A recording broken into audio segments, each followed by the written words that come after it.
The moment Valira was born, High Matron Zayla knew something was wrong. The attending geneticist's sharp intake of breath was enough. The woman's grimace, as she examined the newborn, confirmed it. In a society where genetic perfection was not just preferred, but mandated. Valira's round pupils, circular instead of the perfect Ascari elliptical shape, marked her as flawed from her first breath.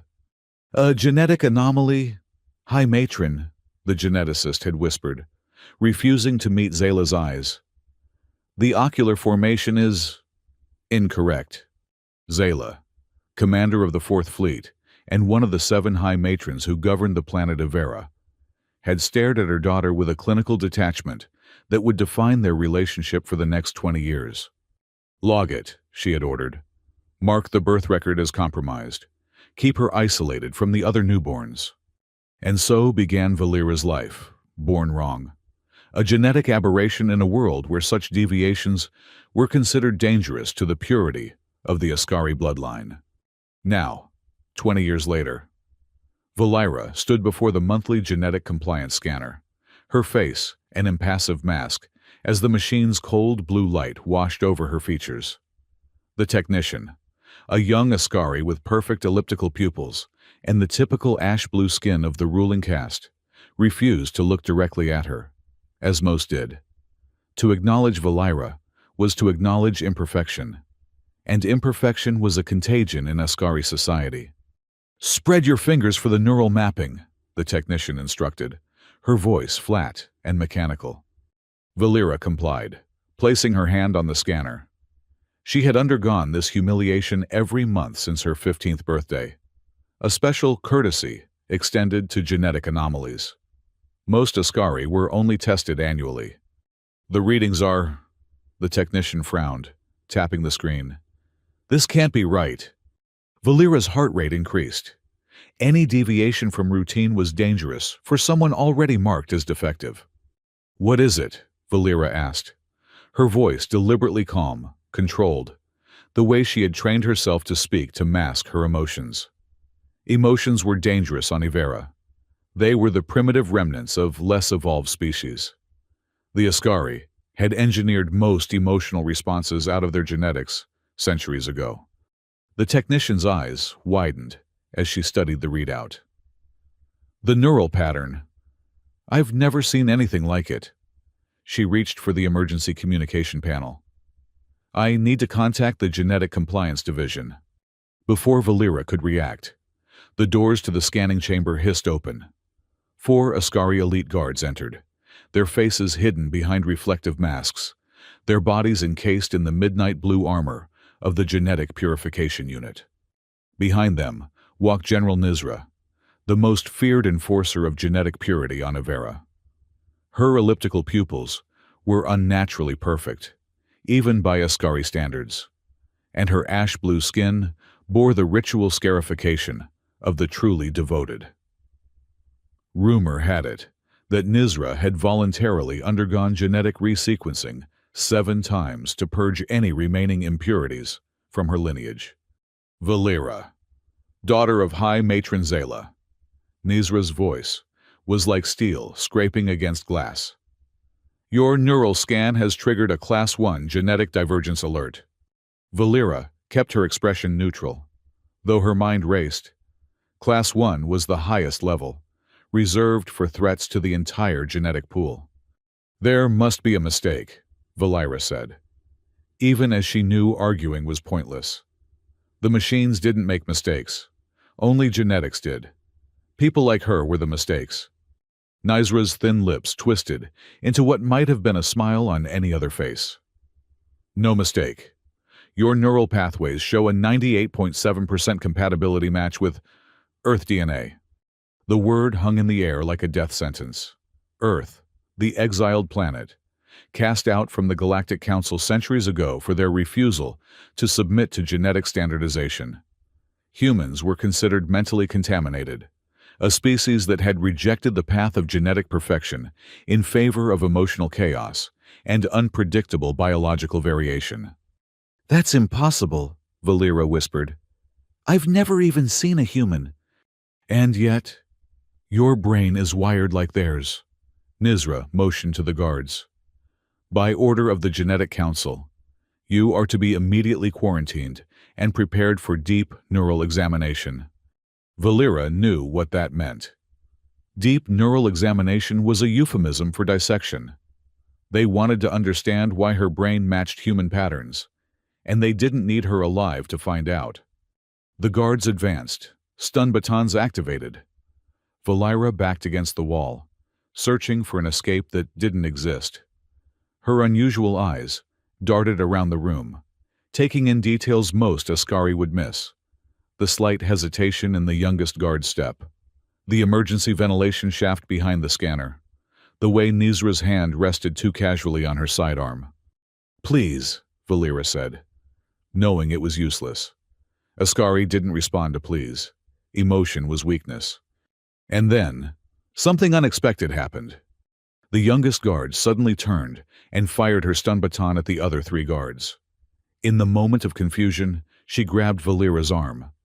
"Run," the guard whispered. "The Forbidden Zone. Southwest Quadrant. Now!" Valera didn't hesitate. As Nizra shouted commands and alarms blared, she bolted through the momentarily open door. Behind her, she heard the young guard cry out in pain, but there was no time to look back. The Forbidden Zone was a radiation-scarred wasteland from the last Great War, a place the Ascari avoided because its unpredictable energy fields interfered with their genetic purity monitoring systems. It was also, as Valera would soon discover, where fate had other plans for her.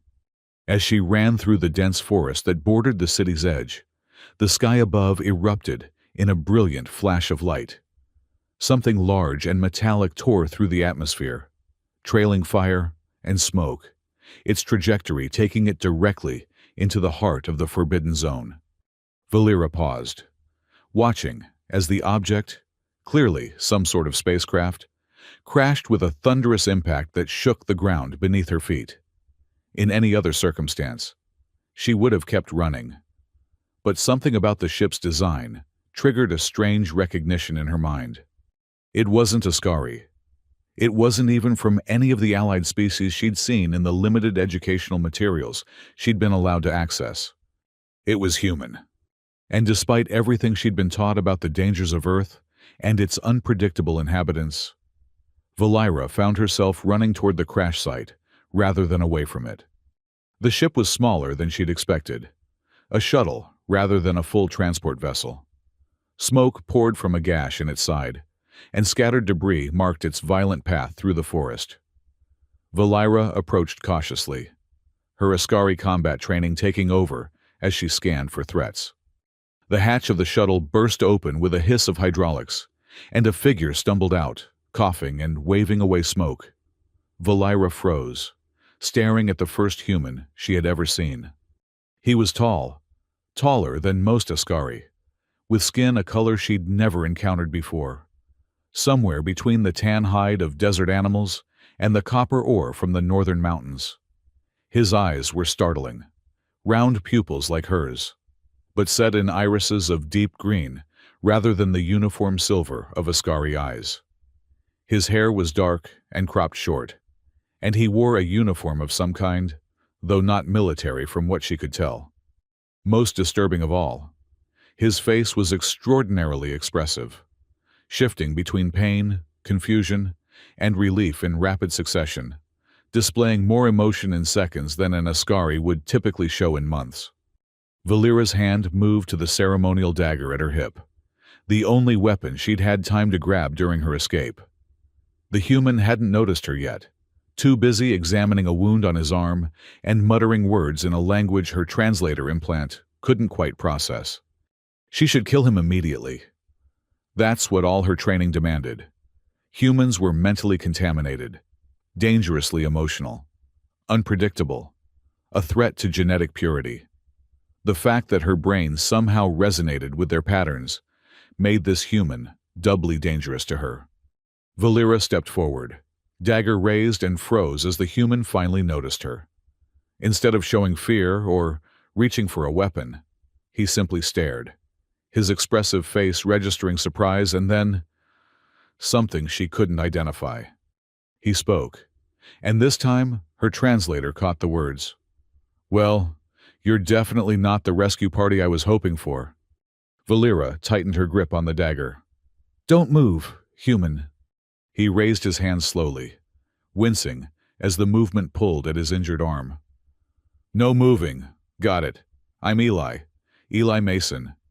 And you are—" "Silence!" Valera snapped, unnerved by his casual demeanor. Humans were supposed to be dangerous, not conversational. Eli tilted his head, studying her with an intensity that made her uncomfortable. "You have round pupils," he observed. "Like mine. But the rest of you is very different from humans. Are you a genetic hybrid, or is that a natural variation in your species?" Valera flinched at the direct reference to her deformity. "I said be silent!" Instead of obeying, the human, Eli, smiled slightly. "You know, it's interesting that the first thing you did was tell me not to move, but you seem more uncomfortable with me talking. Is verbal communication taboo in your culture? Or is it something about me specifically that bothers you?" Valera stepped forward and pressed the tip of her dagger against his throat. "One more word and I'll end you." Eli remained still, but his eyes, those unsettlingly expressive eyes, seemed to be analyzing her, seeing through her in a way no one ever had before. After a long moment of silence, he asked quietly, "How does it feel when your own mother calls you a system error?" Valera's hand trembled, the dagger pressing just hard enough to draw a tiny bead of red blood from his skin. "How could you possibly know about that?" "I didn't," Eli said gently. "But I recognize trauma when I see it, and whatever society you come from, they've hurt you deeply for being different. I'm guessing those round pupils of yours aren't the norm for your species." Valera stepped back, momentarily shocked by his perception. Before she could respond, the distant sound of Ascari hover transports reached her ears. The genetic purification unit was closing in. "They're coming for me," she said, almost to herself.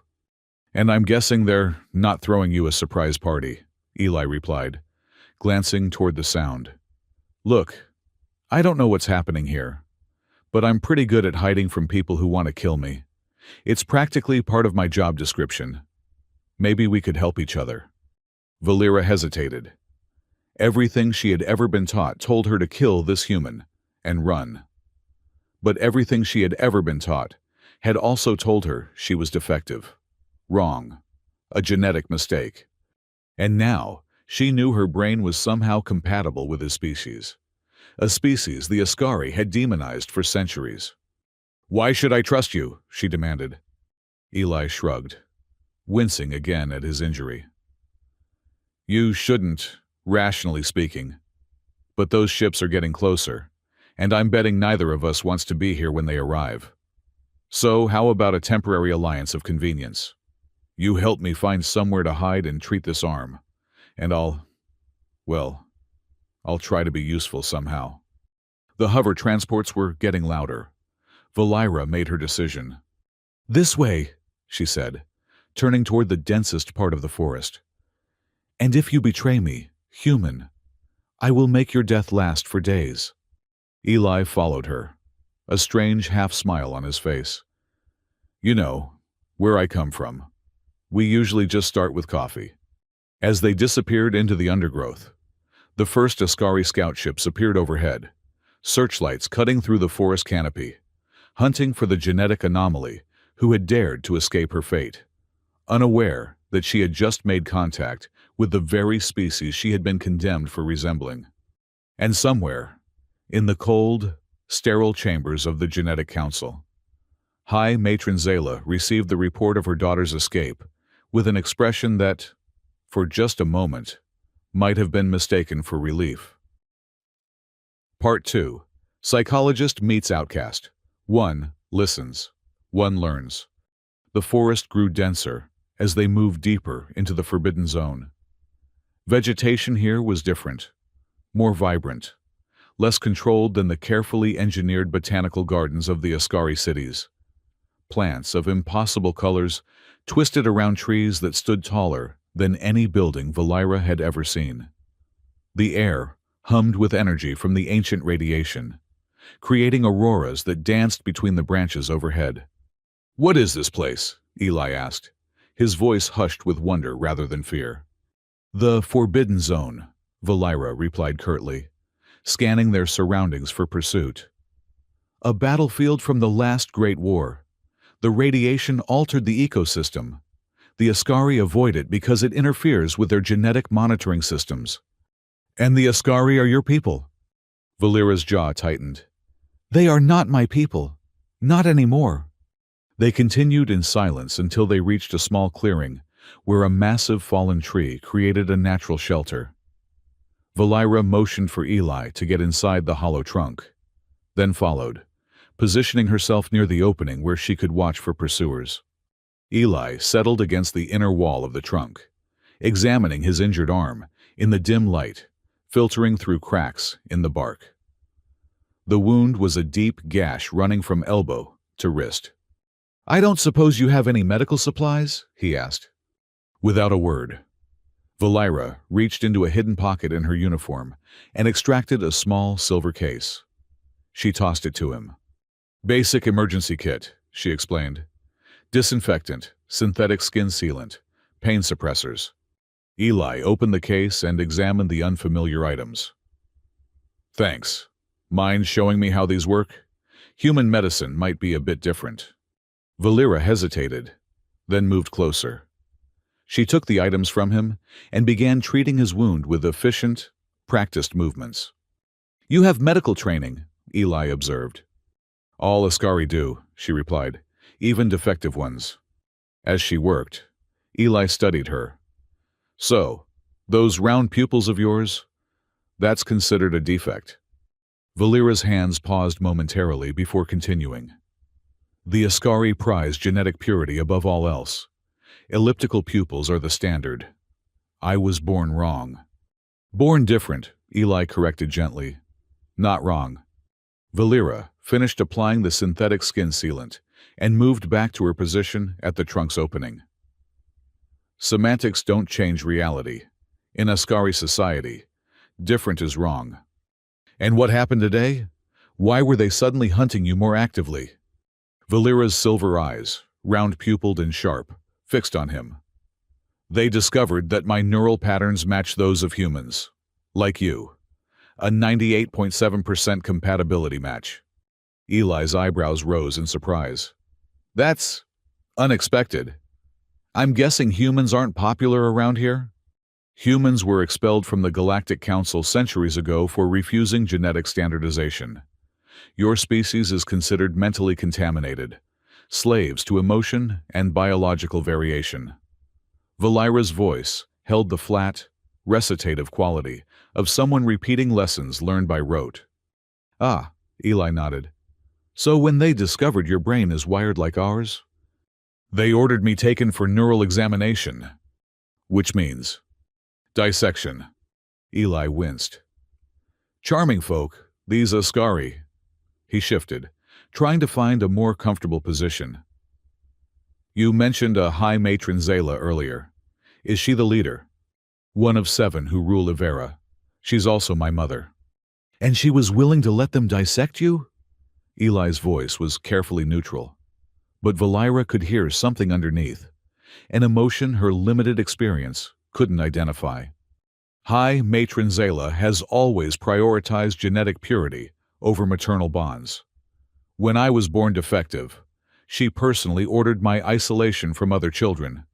She refers to me as a system error in official documentation." Eli was silent for a long moment. When he spoke again, his voice was softer. "How did that make you feel?" The question struck Valira like a physical blow. No one had ever asked about her feelings. Feelings were irrelevant in Ascari society, primitive responses to be engineered away. "Feel?" she repeated, the word awkward on her tongue. "Yes. When your mother rejected you for being different, when she called you a system error, what emotions did that create in you?" Valira turned away, staring out into the forest. Ascari don't discuss emotions. They're considered primitive weaknesses. But you have them, Eli said. It wasn't a question. A further defect in my makeup, apparently, Valira replied bitterly. No. Eli shook his head. If your neural patterns match human ones, then emotion isn't a defect. It's a fundamental part of how your brain processes information. Asking you to suppress emotion would be like asking you not to use your frontal lobe. Valira remained silent, unwilling to engage with concepts that challenged everything she had been taught. I should tell you, Eli continued after a moment. I'm a psychological warfare officer. My job is understanding how different minds process trauma, fear, and social conditioning, and how to use that understanding tactically. Valira's hand moved to her dagger. You're a mind manipulator. Eli laughed softly. Nothing so dramatic. I'm what my people call a psychologist, someone who studies how minds work. The military just happens to employ me to understand how that knowledge applies in conflict situations. Why are you telling me this? Valira demanded, suspicious. Professional habit, Eli shrugged. I believe in informed consent. If we're going to talk, you should know my background. We're not going to talk, Valira said firmly. Once it's safe, we go our separate ways. Fair enough, Eli agreed easily. But, until then, maybe you could tell me more about Ascari society? Understanding your cultural context might help me avoid getting us both killed. Despite her reservations, Valira found herself explaining the fundamentals of Ascari civilization, their rigid matriarchal hierarchy, their obsession with genetic purity, the categorization of citizens based on genetic conformity scores. She described the monthly testing, the isolation of deviants, and the ruthless efficiency with which the genetic purification unit eliminated threats to the gene pool. Eli listened without interruption, his expressive face registering reactions that Valira couldn't fully interpret. When she finished, he remained thoughtful for several minutes. Your society has engineered itself into an evolutionary dead end, he finally said. What do you mean? Genetic diversity is essential for species survival, Eli explained. By eliminating imperfections, the Ascari are narrowing their genetic pool to the point of vulnerability. One novel virus, one environmental change, and your entire species could be wiped out because you've eliminated the very variations that might have provided resistance.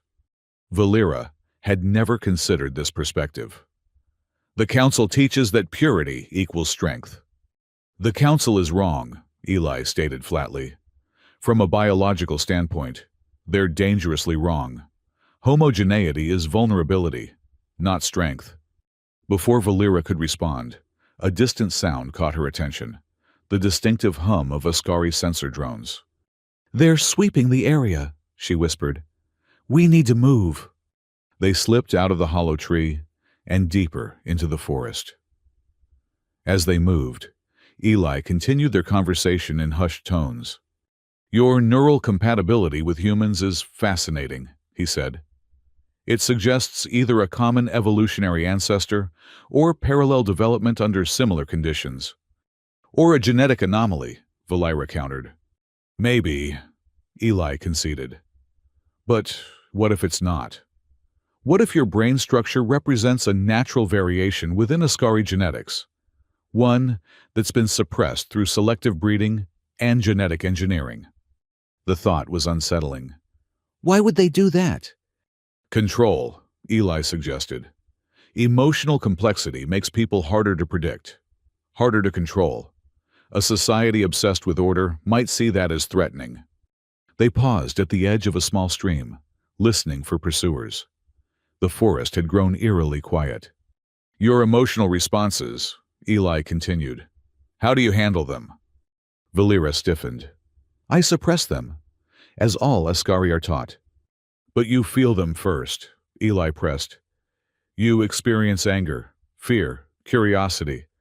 I've seen them cross your face, however briefly. Another failure of control, Valira admitted reluctantly. Eli shook his head. Not failure. Humanity. Or perhaps I should say, sentience. Emotion is not separate from reason. It's an integral part of the decision-making process. Without emotional context, reason becomes unmoored, detached from values.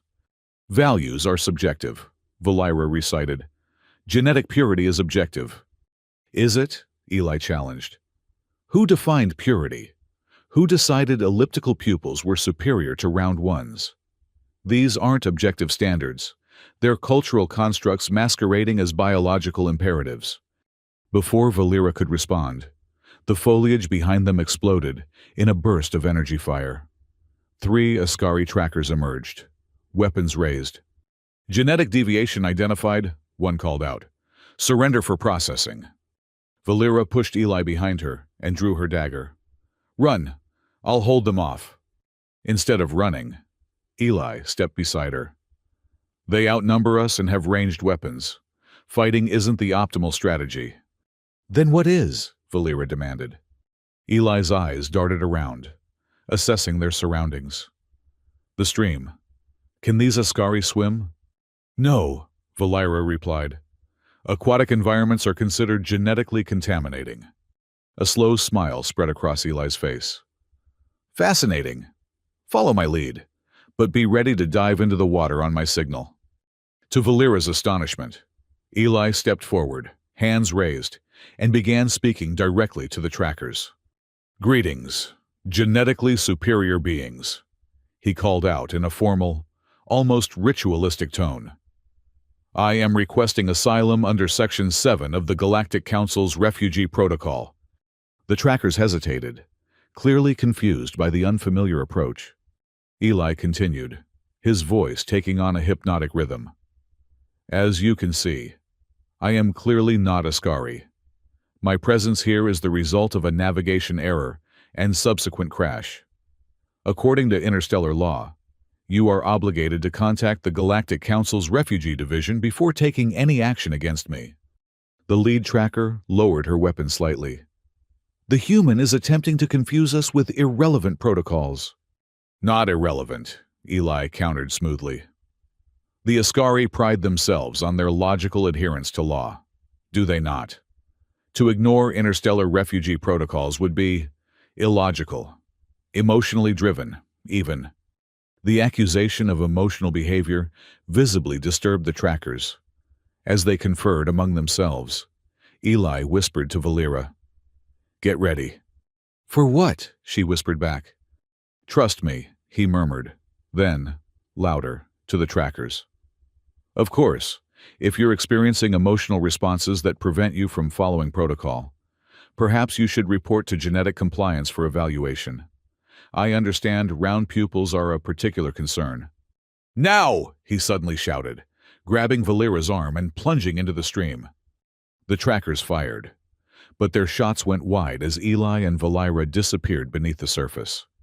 The current was stronger than it appeared, quickly carrying them downstream and away from their pursuers. When they finally emerged, gasping for air, they had traveled nearly a kilometer from the trackers.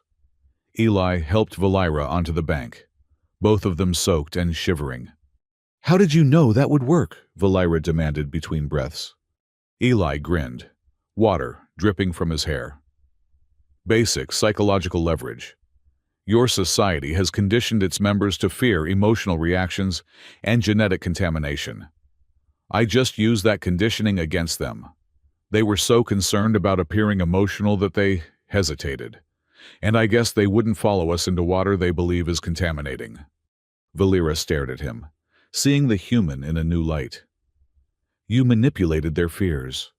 I redirected their conditioning, Eli corrected. It's a standard psychological warfare technique, using an opponent's beliefs against them.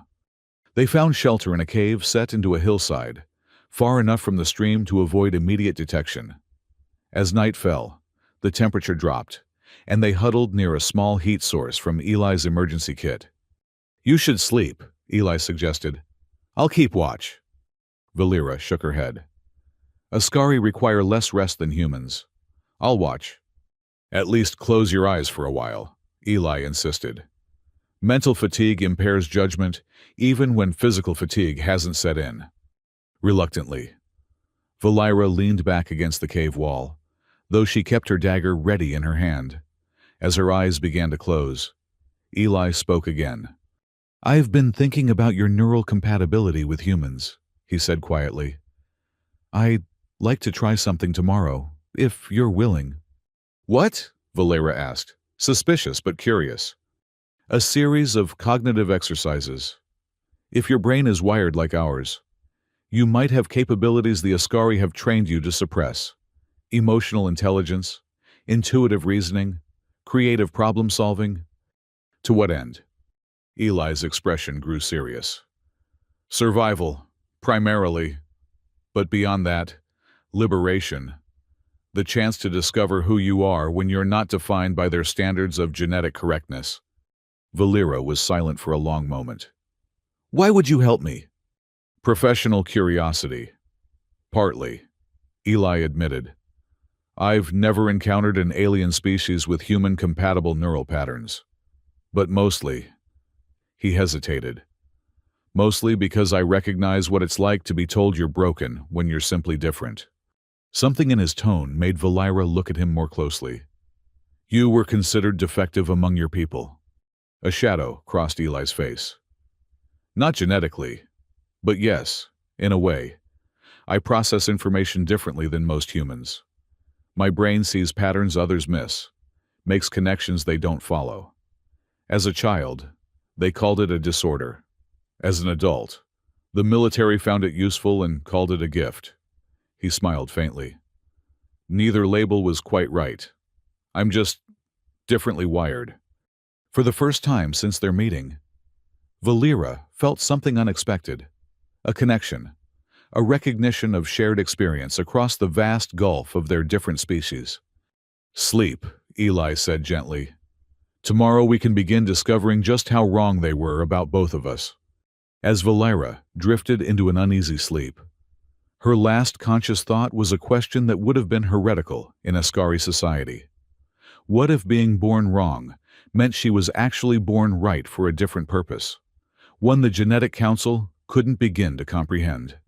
And deep in the Forbidden Forest, as General Nizra directed her forces in an ever-widening search pattern, her perfect elliptical pupils narrowed with determination. The genetic anomaly would not escape. Too much depended on maintaining the purity of the Ascari gene pool. Too much depended on ensuring no one ever discovered the truth about Nizra herself. That beneath her fanatical devotion to genetic perfection lay the desperate secret of a woman who had once been considered as flawed as Valera, and who had sacrificed everything to remake herself in the image of Ascari ideal.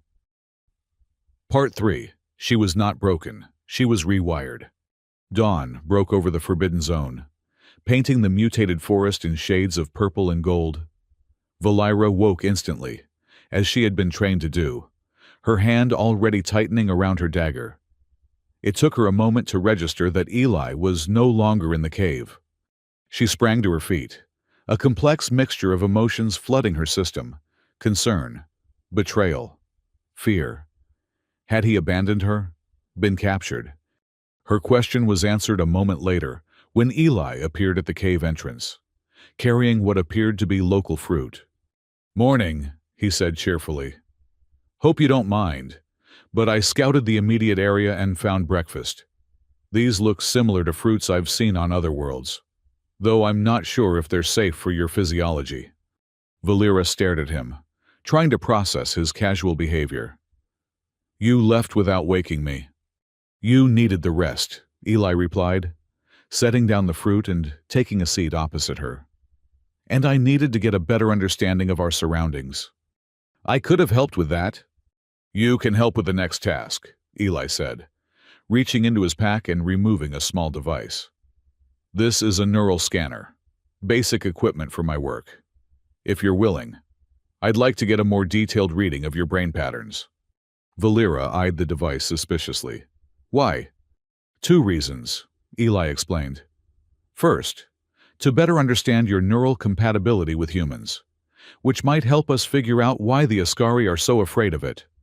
Second, to identify any latent capabilities you might have that Ascari conditioning has suppressed. Capabilities. Eli nodded. Based on our interactions so far, I suspect you have significant emotional intelligence and intuitive processing abilities that have been systematically trained out of you. If we can access those abilities, they might give us an advantage against your pursuers. Valera hesitated, then nodded once. Proceed. Eli moved closer and held the device near her temple. This won't hurt. Just try to relax and think neutral thoughts. The scanner hummed softly as it worked. Eli watched its display with increasing interest, occasionally making small sounds of surprise or confirmation. Remarkable, he murmured after several minutes. Your neural architecture is indeed structured like a human brain, but with several unique adaptations. Your emotional processing centers are highly developed, more so than average for humans, but show signs of suppression through what looks like systematic conditioning. Meaning what exactly? Valera asked. Eli lowered the scanner. Meaning, you were born with an extraordinary capacity for emotional intelligence and intuitive reasoning. But your society has trained you to ignore these capabilities, treating them as defects rather than strengths. He set the scanner aside and leaned forward, his expression intense. Valera, I believe your round pupils are just a visible marker of a more fundamental genetic variation, one that gives you a type of intelligence the Ascari have been trying to engineer out of their population. Valera frowned. Why would they do that? Because emotional intelligence makes you harder to control, Eli said simply. People who can intuitively understand others' motivations, who can navigate complex social dynamics through emotion rather than rigid protocol. Such people are inherently resistant to authoritarian systems.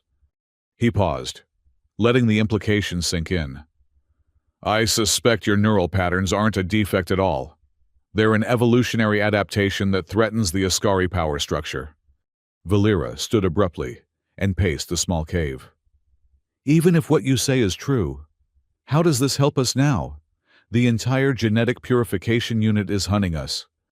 It helps because we can begin to unlock those suppressed abilities, Eli replied. With the right techniques, we can essentially reprogram your responses, not to erase your emotions, as the Ascari have tried to do, but to harness them as the powerful tools they are. Valera stopped pacing and faced him. How? We start with basic mindfulness exercises, Eli said, rising to stand across from her. I want you to close your eyes and focus on your breathing. This is not the time for meditation, Valera protested. It's exactly the time, Eli countered. Trust me on this. Close your eyes. Reluctantly, Valera complied. Now, Eli continued, his voice taking on a rhythmic quality. I want you to pay attention to the physical sensations in your body, the temperature of the air on your skin, the weight of your feet on the ground, the movement of your chest as you breathe. As Valera focused on these sensations, Eli continued speaking, guiding her attention to different aspects of her physical experience. Now, I want you to notice any emotions present without judging them.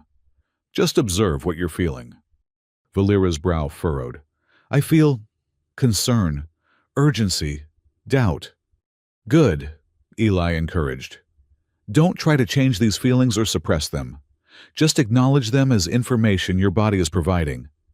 They continued with similar exercises for nearly an hour.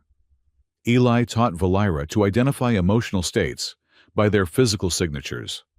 The tightness in the chest that signaled fear, the warmth that indicated connection, the lightness that accompanied relief. What you're feeling isn't weakness, he explained as they took a break. It's a sophisticated biological information system. Emotions evolved as rapid response mechanisms to complex situations. They're a form of intelligence, one that operates faster than conscious reasoning in many scenarios. Valera considered this. The Ascari teach that emotions are primitive responses that should be replaced with logical analysis. That's a false dichotomy, Eli replied. Emotions don't replace logic. They complement it. They provide context and values that give logical reasoning its direction and purpose. Their lesson was interrupted by a distant rumbling. They moved to the cave entrance and saw smoke rising from the forest to the east. "They're burning sections of the forest," Valira said grimly. "Standard containment protocol for difficult captures." Eli's expression hardened. "We need to move. But first," he turned to face her directly, "I want to try one more exercise, something more advanced." "There's no time," Valera objected. "Make time," Eli insisted.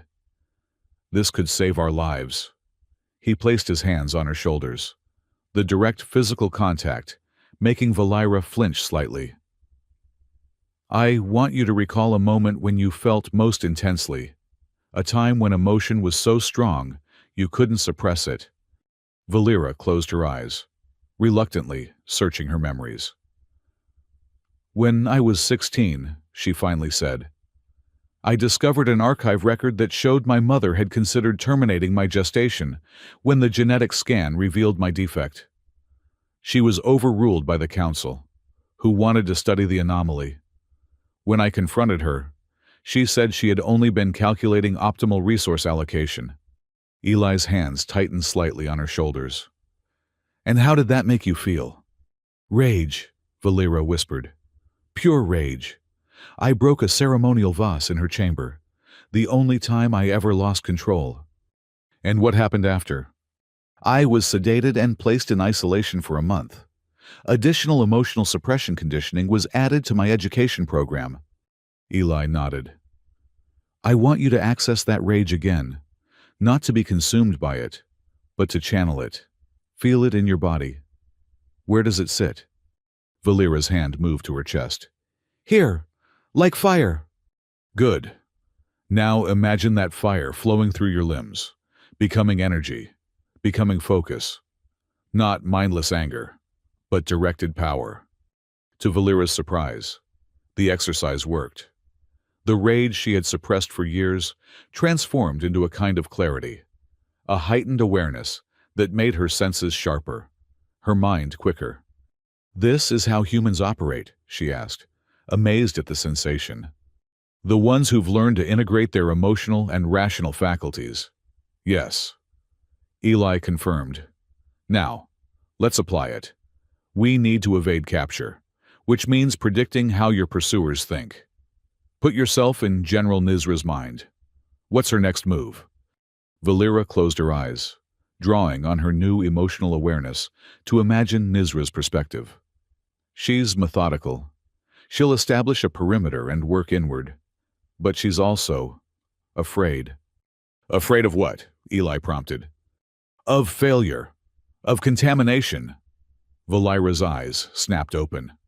"Of me. I represent everything she fears: genetic deviation, emotional capacity, the potential disruption of the system that gives her power. And how will that fear influence her tactics? She'll become more extreme, more willing to accept collateral damage." Valira looked toward the smoke rising from the forest. "She's not just trying to capture me anymore.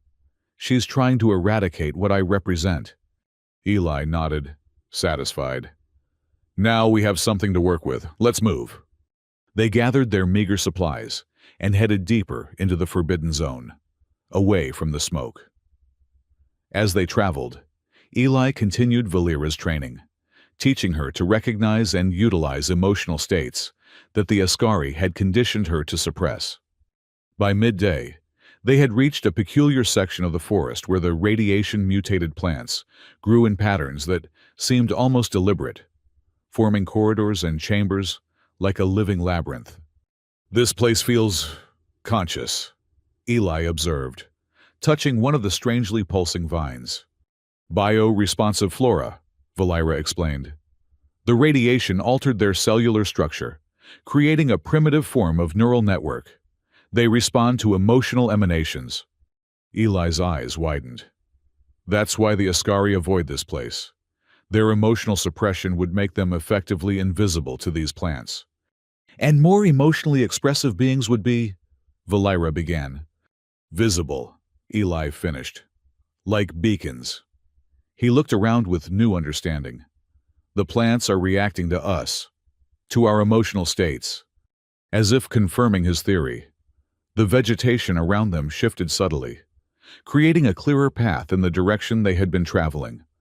It's responding to us, Valira whispered, watching as flowering vines curved overhead, their luminescent blooms brightening. No, Eli corrected gently. It's responding to you, to the emotions you're now allowing yourself to feel. They followed the path created by the responsive plants, moving deeper into the heart of the forbidden zone. For hours, they traveled unmolested, the forest itself seeming to guide and protect them. But as dusk approached, the vegetation suddenly withdrew, coiling away as if in fear. Moments later, they heard the distinctive hum of Ascari hover transports. "They've found us," Valira said, reaching for her dagger. Eli grabbed her arm. "Wait! Remember what we discussed about the plants responding to emotion? If the Ascari are approaching, it means they've found a way to track us despite the bioresponsive flora. How? I don't know. But direct confrontation isn't the answer." Eli scanned their surroundings. "We need to use their expectations against them. What would standard Ascari training dictate in this situation?" Valira thought for a moment. "Retreat to defensible ground, establish a perimeter, wait for reinforcements." "So that's exactly what we won't do," Eli said. "Instead, we're going to move toward them, but not to attack, to observe and then circumvent." Using the stealth techniques Valira had been taught as an Ascari warrior, they crept toward the sound of the approaching forces. From the cover of dense foliage, they watched as a squad of 10 Genetic Purification Unit soldiers established a search pattern, led by none other than General Nizra herself. "She's leading the hunt personally," Valira whispered. "That's unusual." Eli studied the general through the leaves. "There's something about her that seems familiar to you, isn't there?" Valira started to deny it, then paused, considering. "Yes, something in her movements, her expressions, or rather, her lack of expression. It's almost like looking in a mirror," Eli suggested quietly. "She's suppressing even more than the average Ascari, isn't she?" Before Valira could respond, one of the soldiers activated a device that emitted a high-pitched sound. Immediately, the surrounding plants recoiled, creating a cleared area around the Ascari squad. "Emotional disruption technology," Valira explained. "It simulates the neural patterns of extreme fear. The plants are retreating from it." "Clever," Eli acknowledged. "They've found a way to manipulate the bioresponsive environment. But that gives me an idea." He turned to Valira. "You said the plants respond to emotional emanations. What if we could project a different emotion, one strong enough to override their disruptor?" "How would we do that?" Eli's expression became serious. "Through you.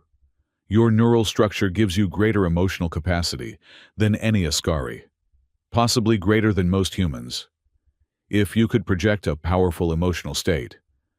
"I don't know how to project emotions," Valira objected. "Actually, you've been doing it unconsciously since we entered this part of the forest," Eli said. "That's why the plants have been responding to us. I just need you to do it intentionally now, and with greater intensity." He took her hands in his, the contact sending an unexpected warmth through Valira's body. "I want you to focus on the strongest positive emotion you can access. Think of a moment when you felt connection, belonging, purpose." Valira frowned. "I have no such memories." "Then create one," Eli suggested. "Imagine what it would feel like to be accepted completely for who you are, to be valued not despite your differences, but because of them." Valira closed her eyes, struggling with the concept. In her entire life, She had never experienced such acceptance. "I can't," she admitted finally. Eli studied her face for a moment, then made a decision. "Then use me. Use this moment. Whatever you're feeling right now, focus on that and amplify it." What was she feeling? Valira examined her emotional state with the awareness Eli had been teaching her. There was fear, certainly, determination, but also something else, something new and unfamiliar in her experience. A warmth when she looked at this human who had treated her not as defective, but as valuable, who had seen her differences as strengths rather than flaws. Trust. That was it. For the first time in her life, she was experiencing trust. Valira focused on this feeling, allowing it to expand within her, as Eli had taught her. To her astonishment, the plants around them began to respond immediately, unfurling, extending, glowing with increased luminescence. "It's working," Eli whispered. "Keep going." The vegetation continued to react, creating a wave of movement that spread outward from their position. As it reached the edge of the cleared area where the Ascari squad was operating, the plants began to override the effects of the emotional disruptor, extending tendrils into the space. "Impossible!" they heard General Nizra snap. "Increase the disruptor's power!" But the plants continued their advance, responding to Valira's projected emotion with increasing vigor. Flowering vines descended from overhead, bioluminescent blooms casting a blue glow over the confused Ascari soldiers. "Now," Eli whispered, "while they're distracted, we need to circle around them." They began to move, using the increasingly dense vegetation as cover.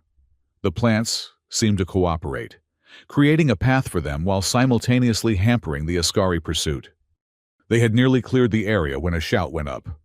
"There! Movement to the west!" Energy fire erupted around them, burning through the protective foliage. Eli pushed Valira down as a bolt passed over them, scorching the air. "We need to split up," he said urgently.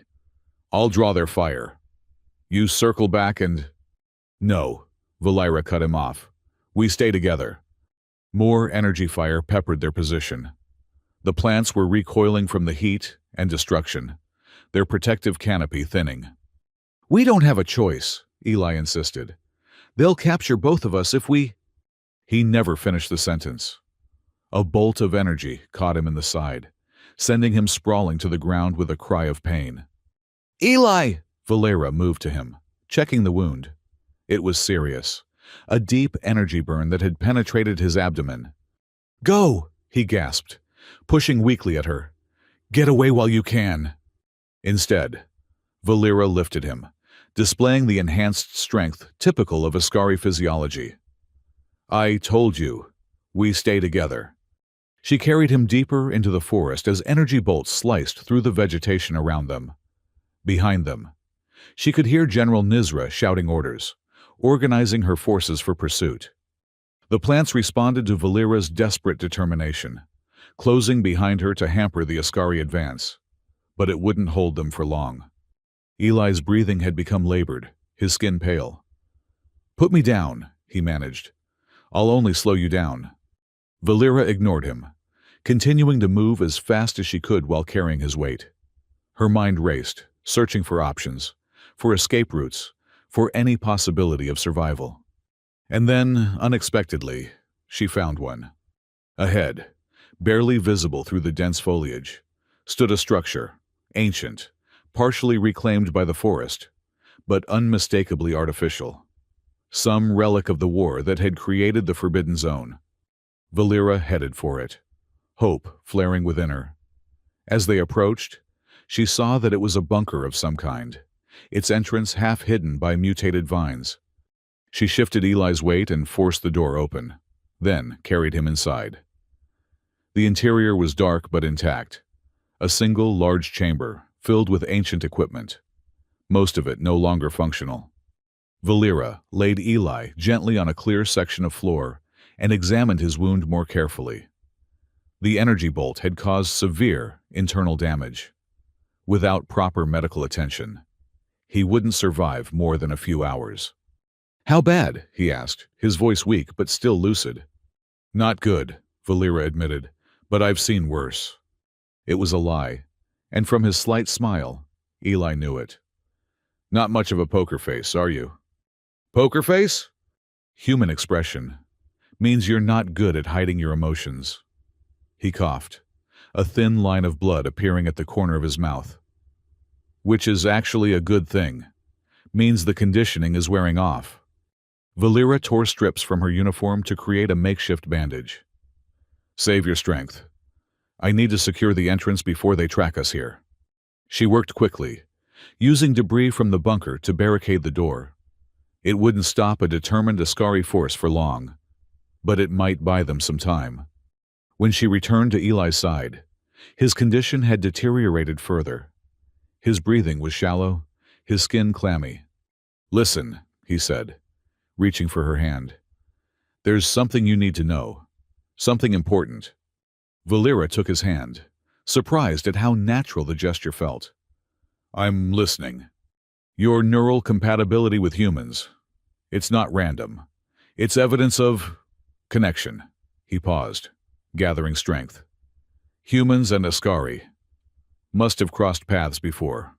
Interbred, possibly. Your defect might actually be ancestral DNA reasserting itself. Valera stared at him. That's impossible. The historical records can be altered. Eli finished for her. Histories are written by the victors, and it sounds like your genetic council has been victorious for a very long time.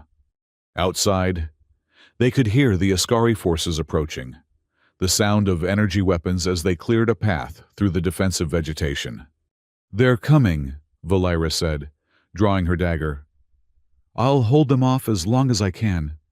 Eli's grip on her hand tightened. No, there's a better way. With visible effort, he reached into his pocket and removed a small data crystal.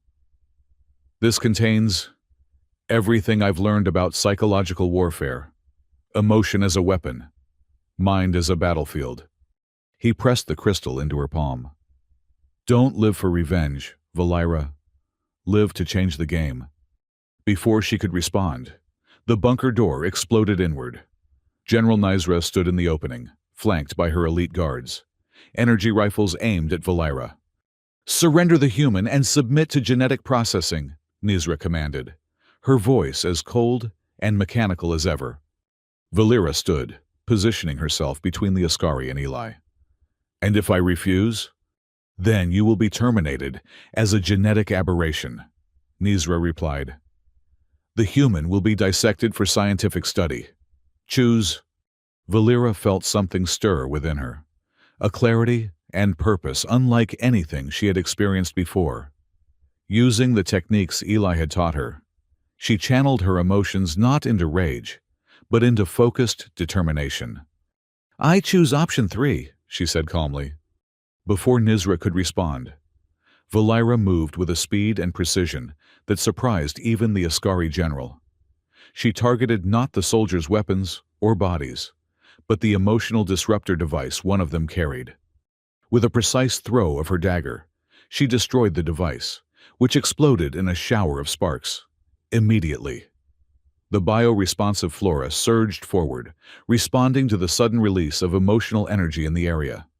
Vines and tendrils swept through the doorway, wrapping around the Askari soldiers, reacting to their suppressed fear and confusion. Only Nizra seemed immune, her emotional suppression so complete that the plants largely ignored her. She stepped forward, drawing her ceremonial sword, the mark of her rank. Impressive, aberration, but ultimately futile. Valera stood her ground. You call me aberration, General, but we both know that's not true, don't we? We both know what I really am.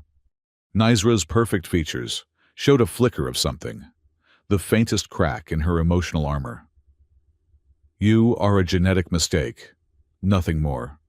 No, Valera countered. I am what you could have been, what you were meant to be, before they conditioned it out of you. She took a step closer. I recognize the signs now. the overcompensation, the fanatical adherence to the genetic ideal. You weren't born perfect either, were you, General? Nizra's sword wavered almost imperceptibly. Silence!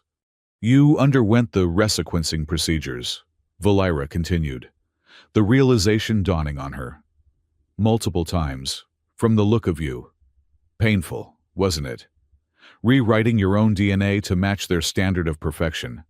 I was purified, Nizra hissed. Made better. Made obedient, Valira corrected. Made controllable. With a cry of rage, the first genuine emotion Valira had ever seen her display, Nizra attacked, her sword slicing through the air with lethal precision. Valira dodged, moving with a fluidity that surprised both of them. Her round pupils, always considered a defect, allowed her a wider field of vision than the elliptical Ascari standard. She used this advantage now, seeing angles and opportunities that Nizra could not. The fight was brief, but intense. Nizra had superior training and equipment, but Valira had something the general had sacrificed long ago, the integrated power of emotion and reason working in harmony. It ended when one of the younger Ascari soldiers, entangled in the bioresponsive vines, suddenly turned her weapon on Nizra, firing a stun blast that dropped the general to the floor. The soldier, barely more than a girl, stared at Valira with wide eyes. You're like me, she whispered, pulling back her uniform collar to reveal a small genetic deformity, 6 fingers instead of the Ascari standard 5. Valira nodded, understanding instantly. What's your name? Lyria, the young soldier replied. 6th-level genetic anomaly, retained for military utility.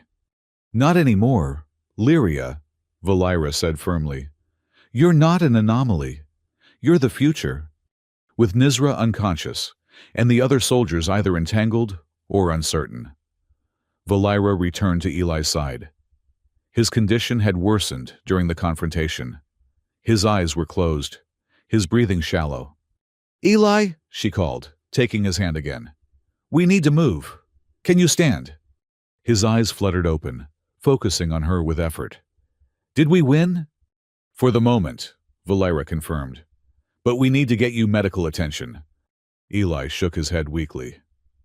Too late for that, but not too late for you. He squeezed her hand.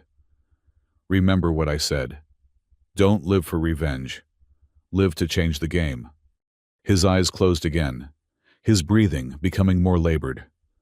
Valira felt a new emotion, a tearing, wrenching feeling in her chest that made it hard to breathe.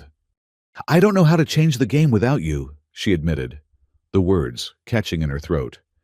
Eli's lips curved in a faint smile. Yes, you do. You just haven't realized it yet. His voice was barely audible now. You weren't born wrong, Valira.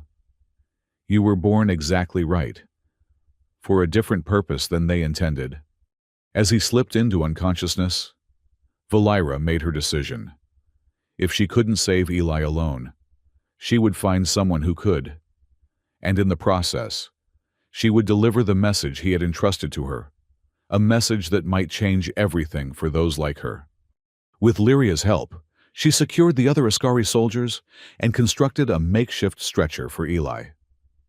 As they prepared to leave, Valira looked down at General Nizra's unconscious form. What about her? Lyria asked. Valira considered for a moment, then reached down and removed Nizra's identification chip, the key to Ascari central systems. We take what we need and leave her to face the consequences of failure, Valira decided. She made her choice long ago. Together, Valira and Lyria carried Eli from the bunker, heading deeper into the Forbidden Zone, toward a community of outcasts that Lyria knew of. People who had been rejected by Ascari society for their genetic imperfections. As they traveled, the bio-responsive flora seemed to guide them, creating paths where none had existed before, responding to the emotional awakening that Eli had triggered in Valira, an awakening that had already begun to spread. Behind them, in the ancient bunker, General Nizra regained consciousness alone, surrounded by the failure of her mission and the first stirrings of doubt in a mind that had been conditioned to certainty. And in the sterile chambers of the Genetic Council, High Matron Zayla received the report of the failed capture with an expression that, for the first time in decades, contained a trace of something other than cold calculation. Something that might, in a less controlled society, have been recognized as hope. Part 4. The outcast stands before the court and smiles. 3 days had passed since the confrontation in the bunker. Valira stood at the edge of a hidden settlement, deep within the forbidden zone, watching as the community's healers worked to save Eli's life. The settlement, known simply as Haven, was home to hundreds of genetic anomalies who had escaped Ascari purification. Lyria approached, her 6-fingered hand holding a container of water. "They've stabilized him," she reported. "Dr. Karen says the next 12 hours will be critical." Valira nodded, unable to take her eyes off Eli's still form. The head healer, an Ascari with scaled skin, rather than the standard smooth dermis, had performed an impressive feat of medical ingenuity to repair the energy weapon damage. "If he survives," Lyria continued, "he'll need weeks to recover fully." "We don't have weeks," Valira replied, her mind already working through the implications of the data crystal Eli had given her. "The Genetic Council will regroup, send more forces. They can't allow what we represent to exist." Lyria studied her with curious eyes. "And what exactly do we represent?" Valira turned to face the younger woman. "The truth. That genetic diversity isn't a weakness. It's survival. That the Ascari have engineered themselves into an evolutionary dead end by eliminating variation." "But what can we do against the entire council?" Lyria asked. "We're outcasts, anomalies.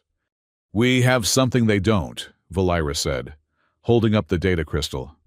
"Knowledge of how to fight a different kind of battle, one they're not equipped for." She explained what she had learned from Eli, about psychological warfare, about using emotion as both shield and weapon, about how the Ascari's rigid suppression of emotional response had created a vulnerability that could be exploited. "The Council doesn't fear our genetic differences," Valira concluded. "They fear what those differences represent, the potential for independent thought, for resistance to control, for evolutionary adaptation that they can't predict or manage." Lyria considered this. "So what are you proposing?" "Not an attack," Valira said firmly. "Not direct resistance. Those are the strategies they're prepared for. Instead, we use their own system against them. We create change from within." "How?" Valira held up General Nizra's identification chip. "With this, it gives us access to the central communication systems. And with the psychological warfare data from Eli, we can craft a message that will reach not just the Council, but every Ascari who has ever doubted, ever questioned, ever felt the weight of genetic conformity." The plan took shape over the next day, as Valira worked with the leaders of Haven to analyze Eli's data crystal. It contained not just tactical information on psychological warfare, but detailed analyses of how emotional suppression affected cognitive function, decision-making, and social cohesion. Most importantly, it included methods for breaking through conditioned responses, techniques that could help awaken the emotional intelligence that lay dormant in many Ascari, suppressed but not eliminated by generations of genetic engineering. Dr. Karan, the scaled healer, was particularly interested in the neural mapping data.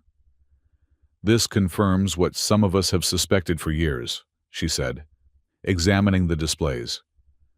"The Ascari didn't evolve naturally into emotional suppression.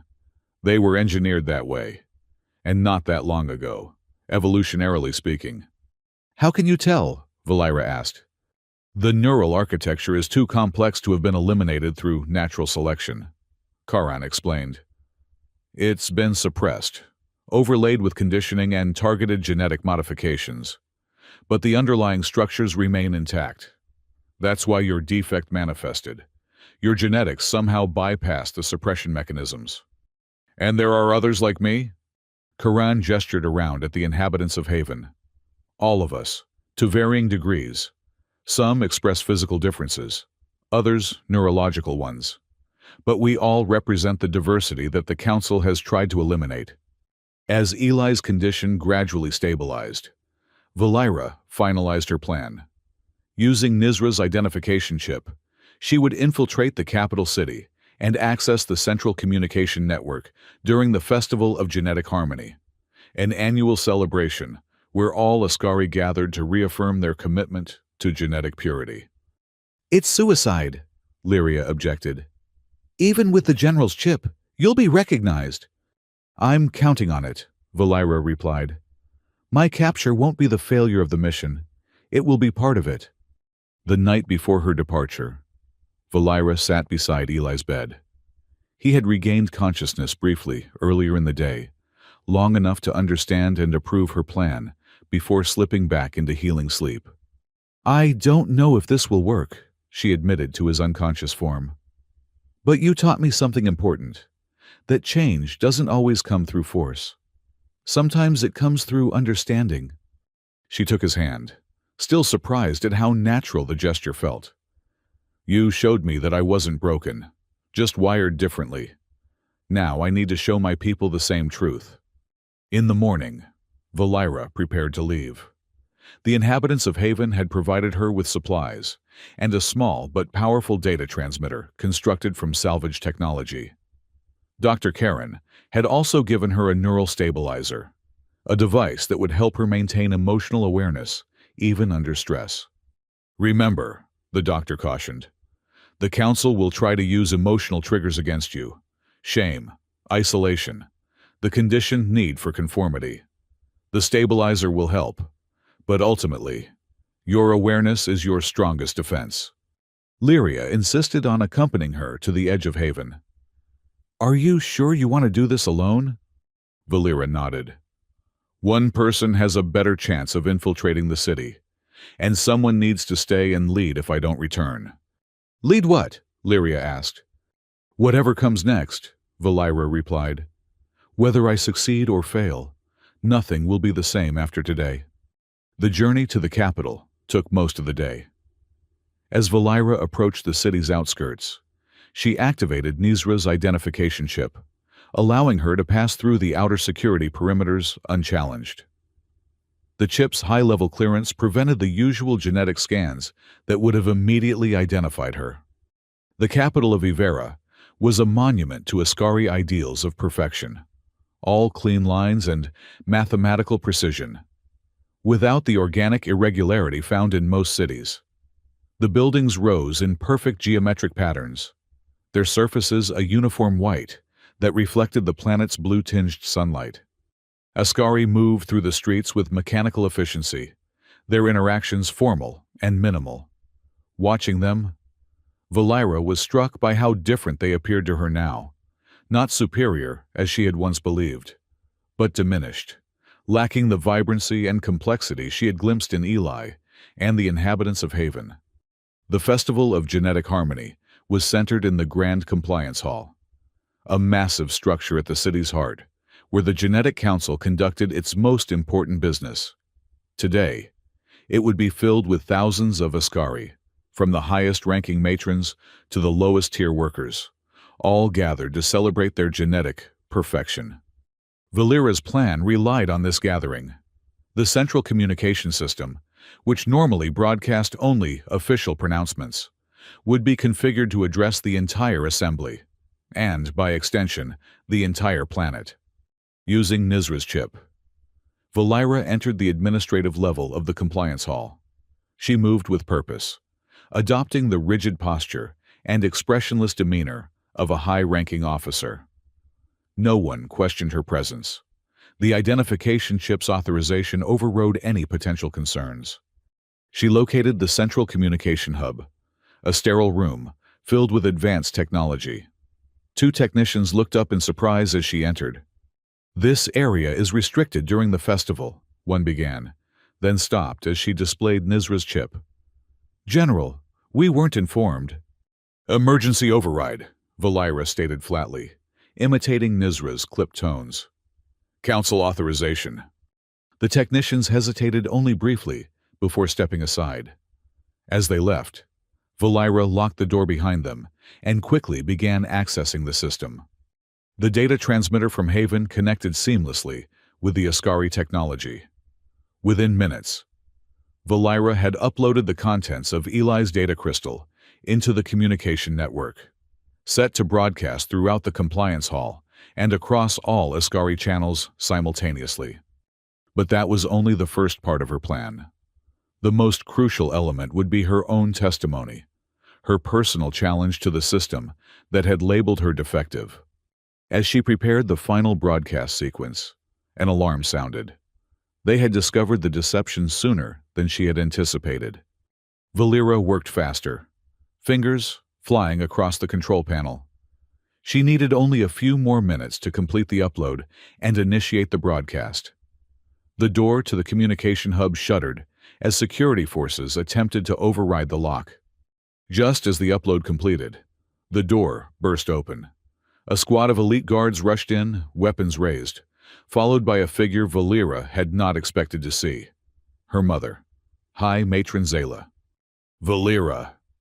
Zayla's voice was as cold and formal as ever, but something flickered in her eyes, something Valira might not have recognized before her time with Eli. Uncertainty.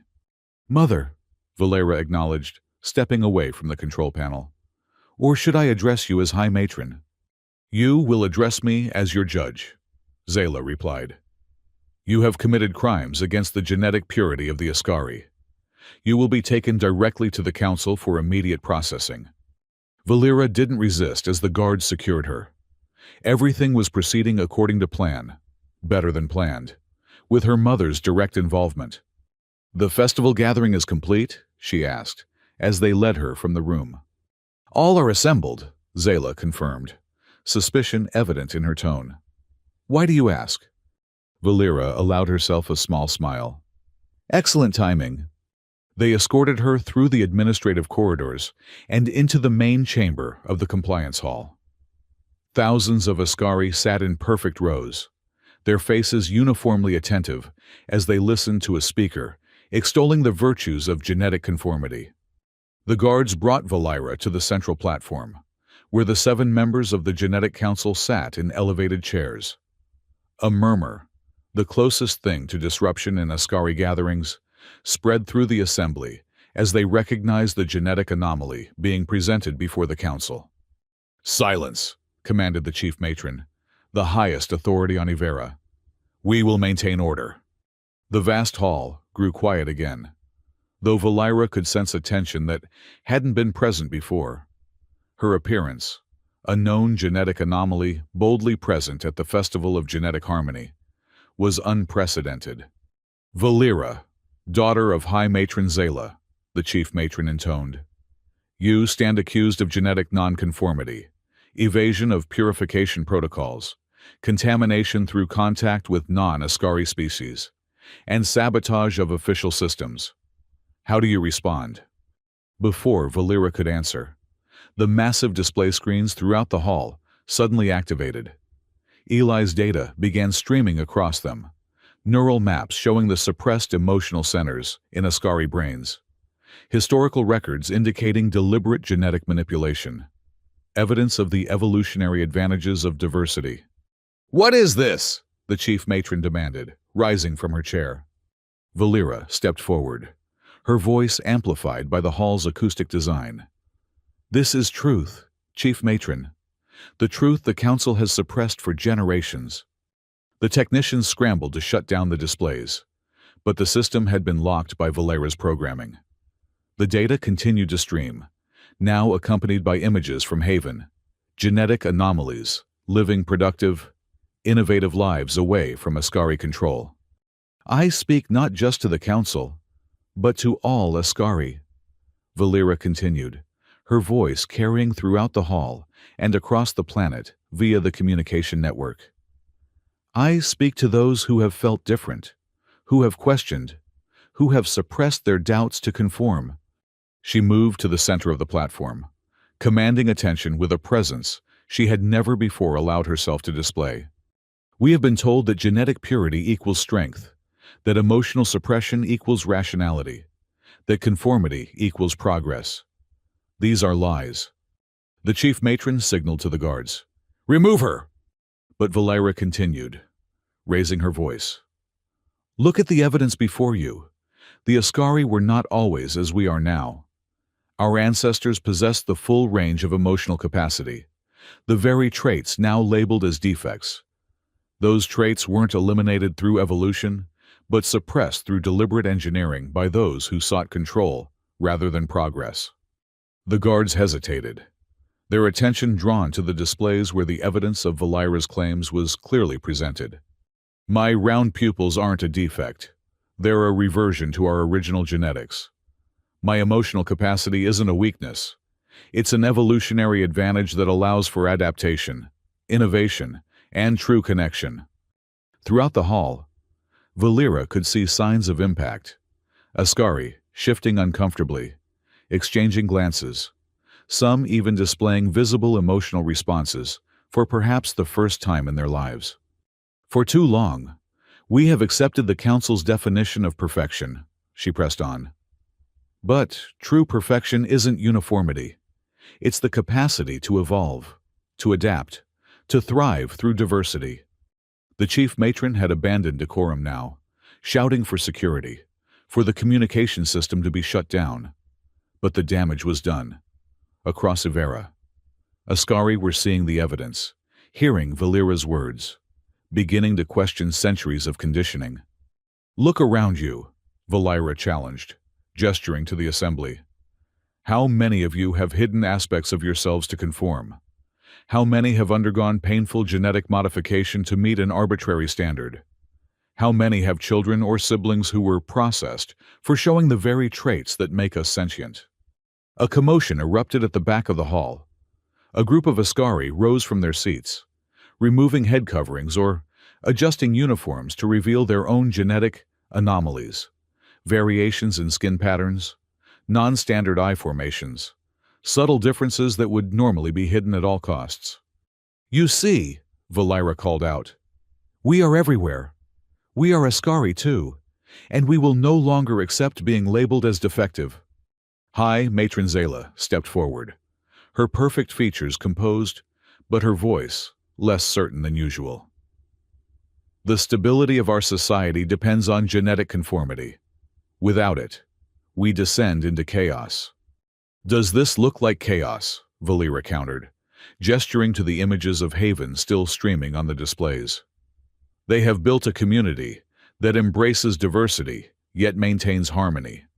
They have developed innovations our scientists couldn't conceive, because true creativity requires the emotional intelligence we've been conditioned to suppress." The chief matron slammed her ceremonial staff against the platform. "Enough, guards! Remove this aberration and all those displaying nonconformity." But as the guards moved to obey, something unprecedented occurred. Throughout the hall, more Ascari stood, dozens, then hundreds. Not all revealed genetic variations. Many appeared perfectly standard. But their act of standing, of showing solidarity, was itself a form of rebellion unheard of in Ascari society. "You cannot process us all," one called out, an older male Ascari, with a prominent position in the scientific division. "And if you try, who will remain to maintain your perfect society?" The council members exchanged alarmed glances as the situation slipped beyond their control. This was not the mechanical compliance they were accustomed to managing. Valera seized the moment. "I do not call for the destruction of Ascari society. I call for its evolution, for a return to the true strength of our species, our capacity for adaptation, for innovation, for connection." She turned to face the council directly. "You fear emotion because it cannot be perfectly controlled, but that very unpredictability is what drives progress. Look at the evidence." She gestured to the data still streaming across the displays. Societies that embrace diversity outperform homogeneous ones in every metric except predictability. The hall had fallen into a tense silence. The assembled Ascari, waiting to see how the council would respond to this unprecedented challenge. After a long moment, the chief matron spoke, her voice carrying the weight of absolute authority. These disruptions will cease immediately. A planet-wide genetic compliance scan will begin tomorrow. All displaying nonconformity will be processed according to protocol. She fixed her elliptical pupils on Valira. As for this aberration, she will be isolated and studied to determine how such defective genetics could produce such dangerous deviancy. Valira met her gaze without flinching.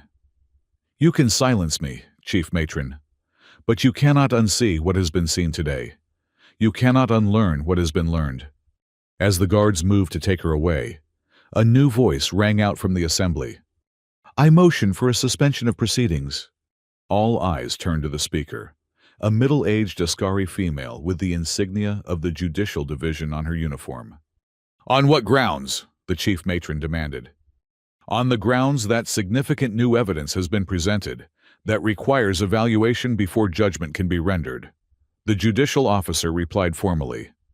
According to Protocol 247B of Ascari Legal Code, any proceeding must be suspended when foundational assumptions are challenged by credible evidence.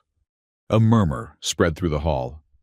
The judicial officer was citing actual Ascari law, the same rigid system the council had always used to maintain control. The chief matron conferred urgently with the other council members. They were trapped by their own system. To deny the motion would be to violate the very protocols they claimed to uphold. Motion granted, the chief matron finally announced, her voice tight with suppressed fury.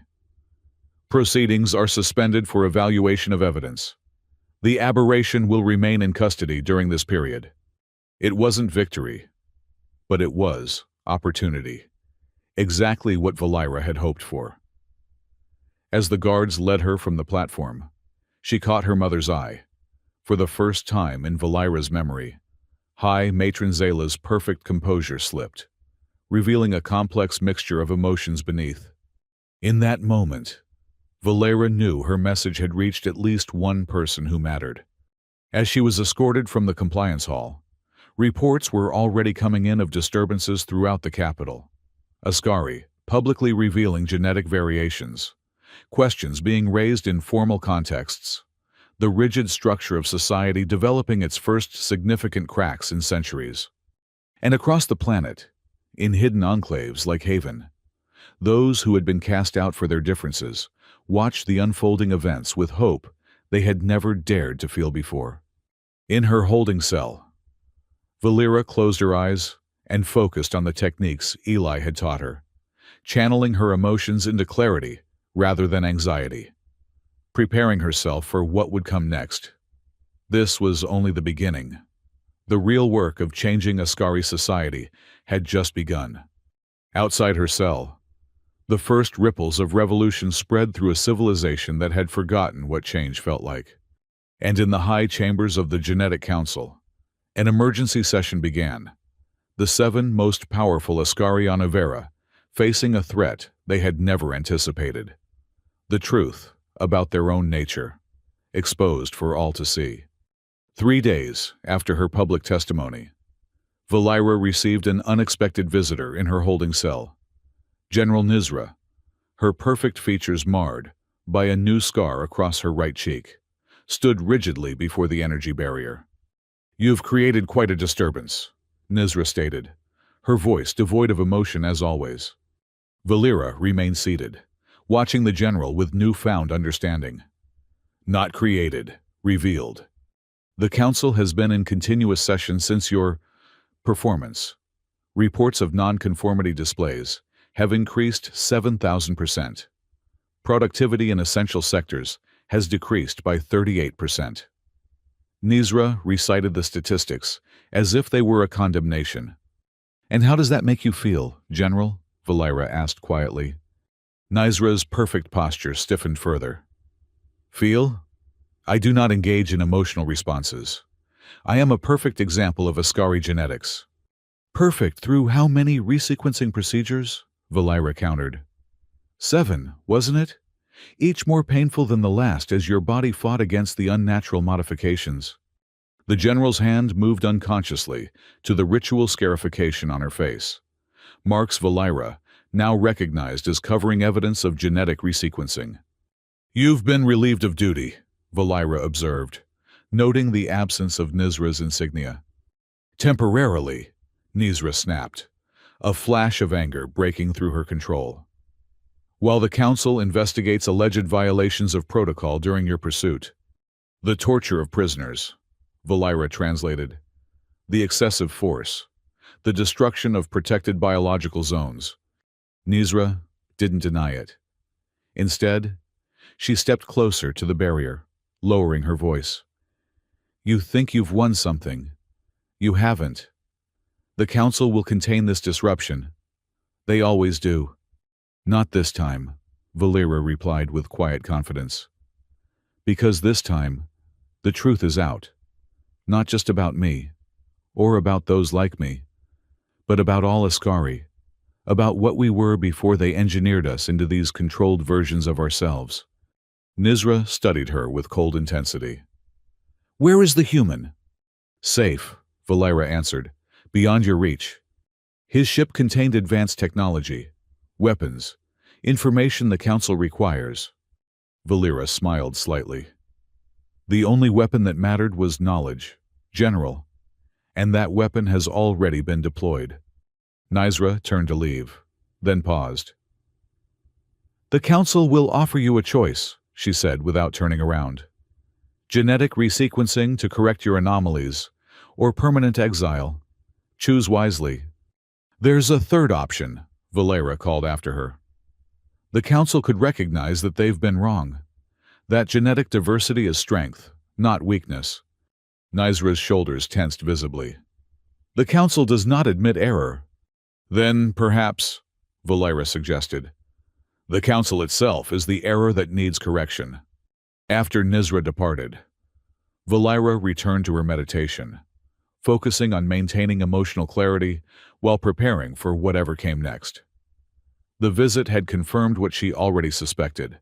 The Council was destabilized, uncertain how to proceed in the face of widespread questioning of their authority. It was exactly the outcome Eli's psychological warfare tactics had predicted. By challenging the foundational beliefs of Ascari society rather than directly confronting its power structure, Valera had created a crisis the Council couldn't simply suppress through force. On the 10th day of her confinement, High Matron Zayla arrived. Unlike Nizra, she deactivated the energy barrier and entered the cell, dismissing the guards with a gesture. Mother and daughter faced each other in silence for a long moment. The Council has reached a decision, Zayla finally stated, her voice formal as always, but lacking its usual certainty. And you've come to deliver it personally, Valira observed. An unusual courtesy for a genetic aberration. Zayla's perfect features revealed nothing, but her hands, clasped tightly before her, betrayed tension. The evidence you presented has been disturbing. The historical records, in particular, require further investigation. You mean the evidence that Ascari once possessed the full range of emotional capacity? That our current form is the result of genetic engineering rather than natural evolution? Among other findings, Zayla acknowledged stiffly. Valira studied her mother carefully. You already knew, didn't you? The Council knew the truth about our history. Zayla didn't answer directly. The Council has decided to establish a research division to investigate these claims thoroughly. During this investigation, all processing of genetic nonconformities will be suspended. It was more than Valira had dared hope for. A complete halt to the purification protocols that had claimed so many lives. And what of me? She asked. You will be released, Zayla stated, but not permitted to remain in Ascari cities. You will return to the place you found refuge and remain there until the Council completes its investigation. Exile, but not punishment. A compromise that allowed the Council to save face while creating space for change. And the others? Those who revealed their nonconformities during the festival?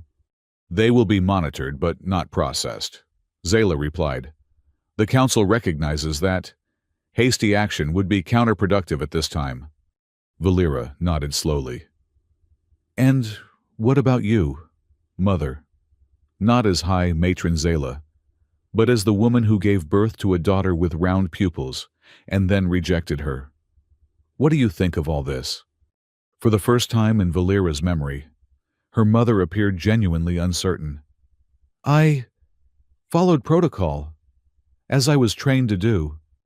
And now, when protocol itself is in question? Zayla turned away slightly. I require time to process these developments.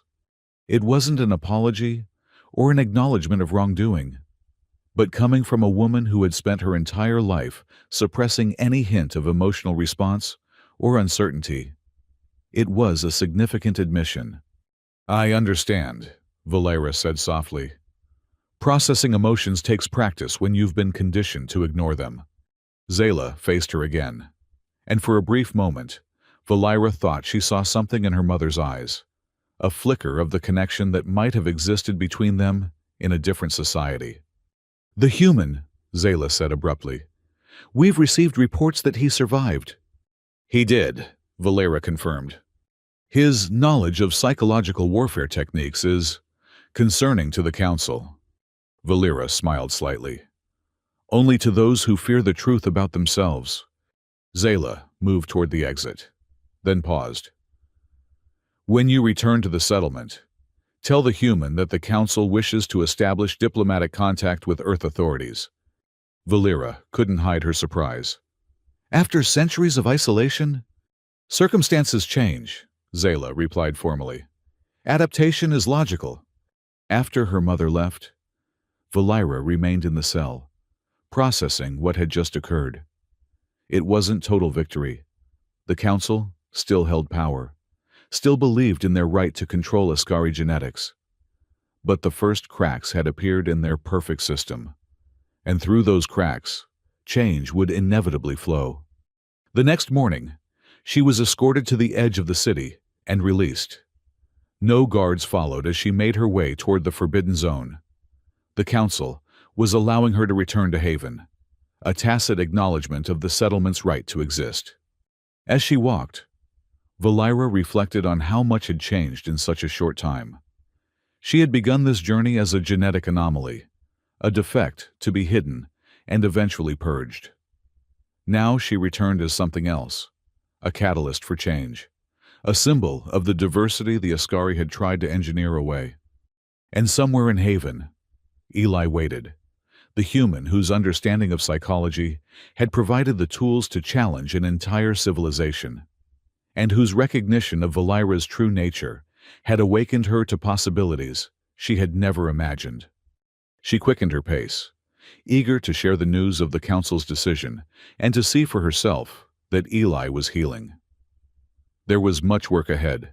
The council's concessions were just the beginning, but for the first time, Valera allowed herself to feel something the Ascari had long considered dangerous and primitive: hope. Part 5. Born wrong here, but built for him. The return journey to Haven took Valera through the heart of the Forbidden Zone, where the bio-responsive flora seemed to recognize her, creating clear paths and offering luminescent blooms that lit her way as darkness fell. The plants reacted to her emotional state, her mixture of hope, determination, and anticipation creating patterns of growth unlike anything she had seen before. By the time she reached the hidden settlement 2 days later, word of her approach had preceded her. The inhabitants of Haven, hundreds of genetic anomalies who had escaped Ascari purification, gathered to welcome her, their faces showing the open emotion that marked them as different from mainstream Ascari society. Lyria was the first to greet her, the young soldier's six-fingered hand clasping Valera's arm in the warrior's greeting she had been taught, despite her genetic defect. "We've been monitoring the official broadcasts," Lyria said excitedly. "Is it true? The council has suspended all processing of nonconformities?" Valera nodded, allowing her own emotions to show in a way that still felt unfamiliar but increasingly natural. For now, they're calling it a research period, but it's a significant concession. A murmur ran through the gathered crowd, hope tempered with caution. The wariness of those who had suffered under Ascari intolerance for too long to trust sudden change. "And you?"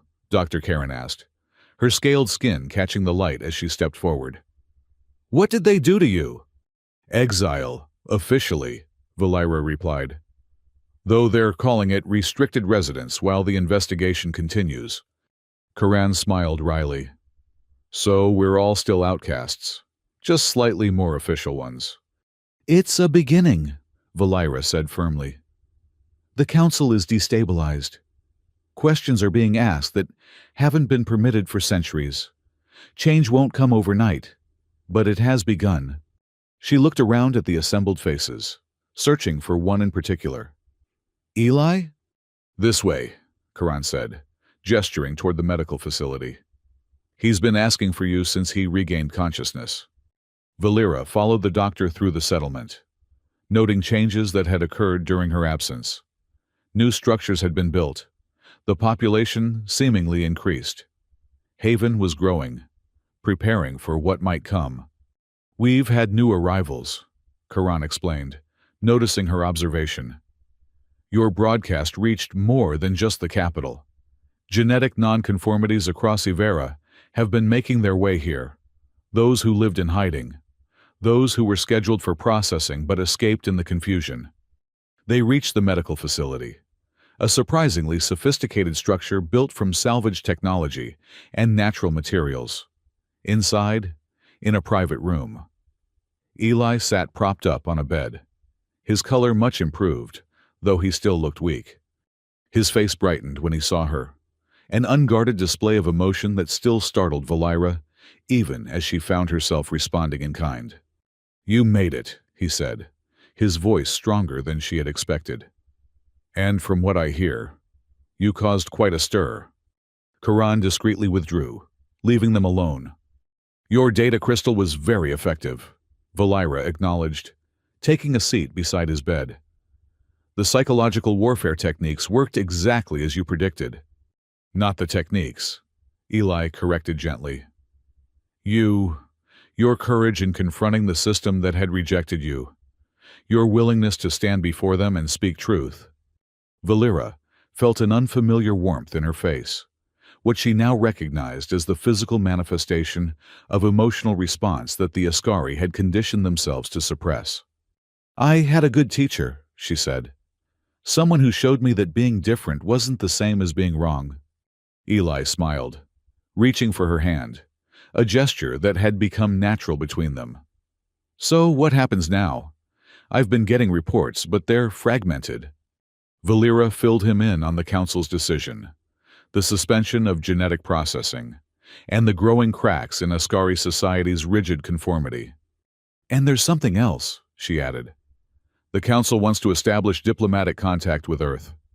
Eli's eyebrows rose in surprise. "After centuries of isolation? That's unexpected." "They fear your psychological warfare techniques," Valira explained. "But I think they're also beginning to recognize the evolutionary dead end they've created. Your presence, and the data you provided, has forced them to confront uncomfortable truths." "Not just my presence," Eli said, squeezing her hand. "Yours. Your neural compatibility with humans was the key that unlocked everything else." They were silent for a moment, both contemplating the implications. "My mother mentioned reports that you had survived," Valera finally said. "They're monitoring Haven. Then—" "Of course they are," Eli replied without concern. "Surveillance is the first response of any authoritarian system when challenged. But monitoring is better than attacking, and it gives them the illusion of control, while real change happens under the surface." He shifted, wincing slightly at the movement. "Dr. Karen says I'll be mobile in another week or so. Limited activity at first, but improving." "Good," Valira said firmly. "Because there's something I want to show you when you're strong enough to travel." "What is it?" A place deeper in the forbidden zone. Somewhere I found during my journey back here. Somewhere I think might be important to understanding the connection between humans and Ascari. Eli's eyes lit with curiosity. Tell me more. It's better if you see it for yourself, Valira insisted. But I believe it may be evidence that our species have encountered each other before, long before the Genetic Council's recorded history. The next 3 weeks passed in a flurry of activity. As Eli gradually regained his strength, Haven transformed from a hidden refuge to a center of resistance. More genetic nonconformities arrived daily, bringing news from across Avera of growing challenges to the Council's authority. Reports filtered in of Ascari openly displaying genetic variations that would have been grounds for processing just weeks earlier. Scientific divisions were questioning the biological foundations of genetic purity. Even some members of the elite guard had begun to express doubts about the protocols they had enforced for generations. Through it all, Valira and Eli worked together to analyze the data flowing in, to identify patterns and opportunities, to guide the emerging movement toward constructive change rather than destructive rebellion. The goal isn't to destroy Ascari society, Eli reminded the leaders of Haven during one planning session. It's to transform it, to reclaim the genetic diversity and emotional intelligence that were engineered away. Valira observed him during these meetings, noting how he never imposed his ideas, but rather asked questions that led others to their own conclusions.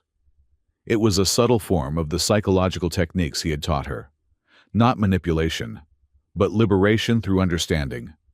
When Eli was finally strong enough for extended travel, they set out together toward the location Valira had discovered. They traveled light, with only basic supplies and a few scientific instruments Eli had salvaged from his crashed shuttle. The journey took them deep into parts of the Forbidden Zone that even the inhabitants of Haven rarely visited, areas where the radiation-induced mutations had created ecosystems unlike anything elsewhere on Avera. The bio-responsive flora grew more complex here, reacting to their emotions in increasingly sophisticated ways. The plants are almost sentient, Eli observed, as a cluster of luminescent vines formed a canopy over their resting place one evening. They're not just responding to emotional emanations, they're interpreting them, creating appropriate responses. The Ascari avoid this region entirely, Valira explained. They believe the radiation has rendered it permanently contaminated. Or perhaps they fear what it represents, Eli suggested. Evidence that mutation and adaptation aren't defects, but natural responses to changing conditions. On the third day of their journey, they reached their destination, a valley hidden between towering cliffs, accessible only through a narrow pass that would be easy to miss without the guidance of the bio-responsive plants. As they emerged into the valley, Eli stopped in astonishment. Before them stood ruins, clearly artificial structures that had once been buildings, now overgrown with mutated vegetation but still recognizably the work of intelligent beings. "This isn't Ascari architecture," he said immediately, studying the curved lines and organic forms that contrasted sharply with the rigid geometry of Ascari construction. "No," Valira agreed. "And according to official Ascari history, there were never settlements in the Forbidden Zone. These ruins don't exist." They approached carefully, Eli recording everything with a scanner from his equipment. The ruins covered several hectares, the remains of what appeared to have been a substantial settlement.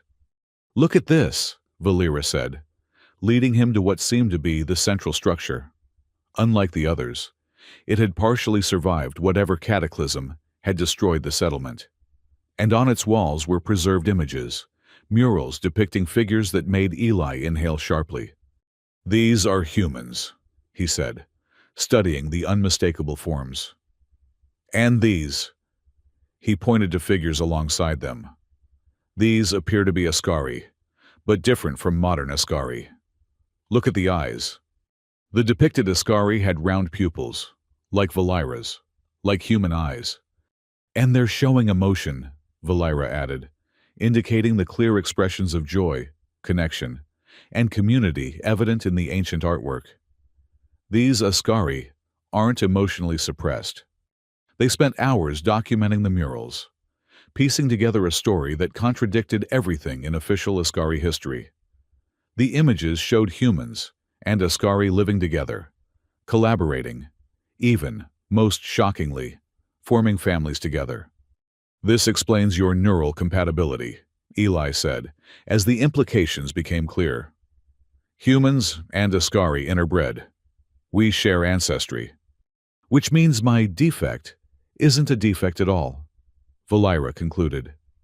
"It's a genetic memory, traits from those ancient hybrid communities reasserting themselves after centuries of suppression." They found more evidence as they explored, artifacts that combined human and Ascari design elements, remnants of technology that matched neither current human nor Ascari developments, but seemed to incorporate aspects of both. "This settlement was destroyed deliberately," Eli observed, noting the pattern of damage. "Not by natural disaster or war, but by systematic demolition." "The beginning of the genetic purification," Valera surmised. "The first step in erasing the evidence of human Ascari integration." As night fell, they made camp within the ruins, surrounded by the ghosts of a forgotten history. The bioresponsive plants created a protective enclosure around them, their bioluminescence providing gentle illumination. "What will you do with this discovery?" Eli asked, as they sat together, watching the alien stars emerge overhead. "Share it," Valera replied, without hesitation. "The Council can dispute theories and question data, but these ruins are physical evidence that cannot be denied. They prove that genetic diversity was once the norm for Ascari, that emotional expression was natural, that contact with humans led to collaboration rather than contamination." "It will change everything," Eli said. "The foundation of Ascari society is built on the myth of genetic purity, on the belief that emotional suppression represents evolutionary advancement." "Those foundations were already cracking," Valira pointed out. "This will simply accelerate the process." They fell silent, contemplating the magnitude of what they had discovered and what it would mean for both their species. "What about you?" Valira finally asked. "You've recovered enough to repair your shuttle. Earth will want to know about the Ascari's interest in diplomatic contact." Eli looked at her for a long moment, his expressive face showing a complexity of emotion that she was still learning to fully interpret. "Earth can wait," he said quietly. "There's important work to be done here first." Another silence fell between them, comfortable yet charged with unspoken awareness. "When I crashed on Avera," Eli continued, "I was on a mission to study psychological effects of isolation on frontier colonies. Instead, I found a civilization that had engineered itself into emotional isolation, and one remarkable individual who had somehow maintained her capacity for connection, despite everything her society had done to suppress it." Valera felt that now familiar warmth in her face again. "I was considered defective," she reminded him. "You were considered wrong," Eli corrected, reaching for her hand. "But, as it turns out, you were exactly right. Not for Ascari society as it currently exists, but for building bridges between our species, for helping your people reclaim what they've lost." He hesitated, then added softly, "And perhaps for understanding a human who has always processed the world differently than others of his kind." The implication was clear. Just as Valira had been born wrong for Ascari society, Eli had never quite fit the human standard. Their differences, rather than being defects, had prepared them to recognize and value each other across the gulf of separate species. They spent 3 days documenting the ruins before beginning the journey back to Haven. By the time they returned, more changes had occurred. The settlement had grown further, with new arrivals bringing reports of increasing openness about genetic variation throughout Ascari society. Most significantly, an official communication had arrived from the Genetic Council, a formal request for representatives from Haven to participate in the research division investigating Ascari genetic history. They're trying to control the narrative, Lyria observed skeptically when the council's message was discussed. Of course they are, Eli agreed. But they're also opening a door that can't be easily closed again, by acknowledging Haven, by inviting participation rather than demanding submission. They've already conceded more than they realize. Valera had been quiet during the discussion, contemplating the evidence they had discovered and what it meant for her people's future. When she finally spoke, the assembly listened with the respect she had earned through her confrontation with the council. "We should accept their invitation," she said firmly. "Not because we trust the council, but because truth deserves a voice at their table. We'll present the evidence from the ruins, the proof of our shared history with humans, the reality that genetic diversity once defined Ascari civilization." She looked around at the gathered faces, scaled, spotted, asymmetrical, beautiful in their variation. "For too long, we've been told we were born wrong. The truth is that we were born right for a different future than the one the council engineered. A future that embraces diversity as strength, emotion as intelligence, connection as progress." The assembly voted unanimously to accept the council's invitation, with Valera and Dr. Karen selected as their primary representatives. The negotiations would begin in 1 month, time enough to thoroughly document the ruins and prepare their case. As the meeting dispersed, Eli approached Valera. "I've received a transmission from Earth," he said. "They've picked up the signals from Avera and are sending a diplomatic vessel. They want me to act as liaison when it arrives." Valera felt a momentary tightness in her chest, another emotional response she was still learning to interpret. "You'll be leaving, then?" "Not leaving," Eli corrected. "Expanding our work. The reconnection between humans and Ascari needs to be handled carefully, with awareness of the psychological implications for both species." He took her hands, a gesture that had become natural between them. "I'd like you to be part of that process. No one is better qualified to bridge the gap between our peoples." The tightness in Valera's chest eased, replaced by a spreading warmth. "I would be pleased to assist," she said, still occasionally falling back on formal Ascari phrasing when emotions ran strong. Eli smiled, recognizing both what she said and what she felt. "Then let's prepare. We have 2 societies to help transform." In the weeks that followed, Haven became the center of a growing movement that spread across Avera. As documentation of the ruins was shared, as the evidence of human-Ascari integration entered public discourse, the Council's absolute authority continued to erode. General Nizra was formally removed from her position, though rumors suggested she had disappeared rather than face the consequences of her actions. High Matron Zayla, surprisingly, became an advocate for measured change within the Council, never directly supporting Valera, but consistently arguing for a thorough examination of the evidence before any conclusions were drawn. The arrival of the Earth diplomatic vessel was met with mixed reactions across Ascari society: fear and resistance from traditionalists, cautious optimism from those embracing change. The ship established orbit around Avera, its crew remaining aboard while initial communications were established through Eli. 1 month after their discovery of the ruins, Valera stood with Eli on a hilltop overlooking Haven, watching the settlement bustling with activity below. The diplomatic negotiations with the Council would begin the next day, with representatives from Earth joining remotely. "Are you ready?" Eli asked. Valera considered the question. "I was trained to be a perfect Ascari warrior, emotionally suppressed, genetically conforming, obedient to the Council. Instead, I'm about to help lead a fundamental transformation of my society while establishing contact with a species we were taught to fear." She turned to him, allowing her emotions to show freely on her face. "No, I'm not ready by any traditional definition, but I'm exactly where I need to be." Eli smiled, understanding the deeper meaning behind her words. You know, on Earth we have a concept called the right person at the right time. Individuals who emerge precisely when their unique qualities are most needed, even if those qualities weren't valued before. Is that what we are? Valira asked. The right people at the right time? I think we're something even more interesting, Eli replied. We're people who were considered wrong by our respective societies, yet turned out to be exactly right for each other, and perhaps for this moment in history. They stood in comfortable silence, watching as the first stars appeared overhead.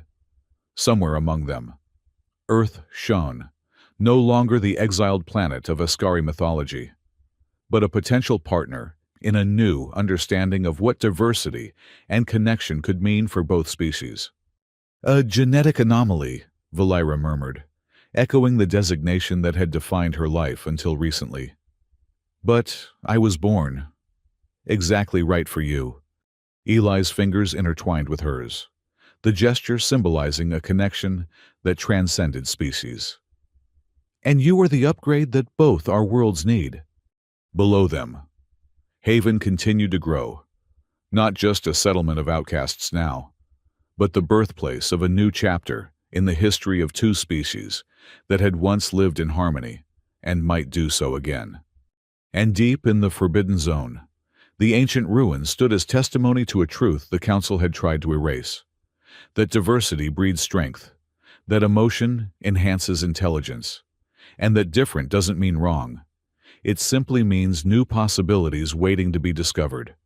As night fell fully, a message arrived from a group of genetic nonconformities who had established their own community on Ivera's southern continent. They sought guidance on emotional reprogramming, the techniques Valera and Eli had developed to help Ascari reclaim their suppressed emotional intelligence. "Shall we answer them?" Eli asked. Valera nodded, her round pupils, once a mark of shame, now a badge of honor, reflecting the starlight. We'll teach them what we've learned, that emotions aren't weaknesses to be engineered away, but strengths to be integrated. That diversity isn't chaos, but opportunity. That being born differently doesn't mean being born wrong. It means being born for a purpose we might not yet understand. Together, they turned back toward Haven, toward the future they were helping to create. A future where differences were celebrated rather than suppressed, where connection replaced control, and where the boundaries between species began to dissolve in recognition of a shared capacity for growth, adaptation, and love. The story of Valira, once called Aberration, now called Pioneer, had only just begun. And with Eli beside her, with the truth of their shared history revealed, with the bio-responsive flora of the Forbidden Zone flourishing as a living testament to the power of emotional connection, that story promised to transform not just one planet, but the relationship between two species who had been separated too long by fear of difference. In the end, being born wrong had turned out to be exactly right, for Valira, for Eli, and for the future they would build together.